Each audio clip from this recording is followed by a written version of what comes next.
Something that isn't talked about enough is the state of the DC gaming universe. We haven't had a decent DC Comics video game in quite some time.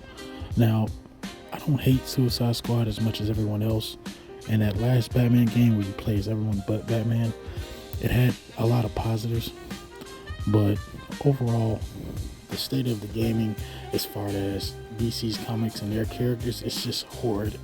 It's one of the shittiest and poorest management of franchises as far as the video game industry that I've ever seen.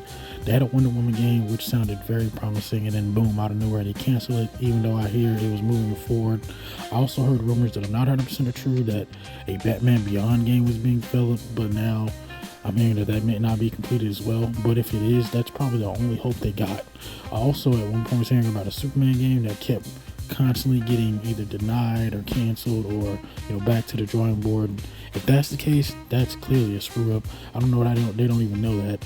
And then it's the fact that they have all these great legendary characters like Superman, like the Flash, like Wonder Woman, like many others that I'm not even mentioning, just the Justice League in general. Or if you remember the cartoon Justice League Unlimited, there are so many characters in the DC universe that they could expand on as far as video games, that it just seems like they're leaving money on the table. Or at this point, I'm starting to wonder if they're just doing it on purpose because they're too lazy, or they don't see anything but money, so they don't have the power to be creative enough to create something great.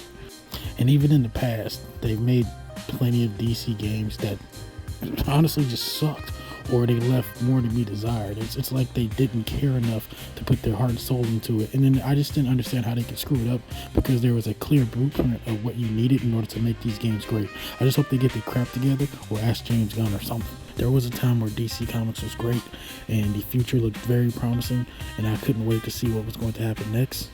But that seems to be a very long time ago, and at this point, I don't really believe in them, but I'm going to do my best to keep faith in them and hope they make something great very soon. As far as I'm concerned, there's no excuse to not have a good Superman game in this age of gaming. There's no excuse to not have a good Wonder Woman game in this age of gaming. And there's definitely no excuse to not have some type of Justice League game that we can all love and enjoy together in this age of gaming. We've seen it done with local indie companies. These big billionaires can get it done too.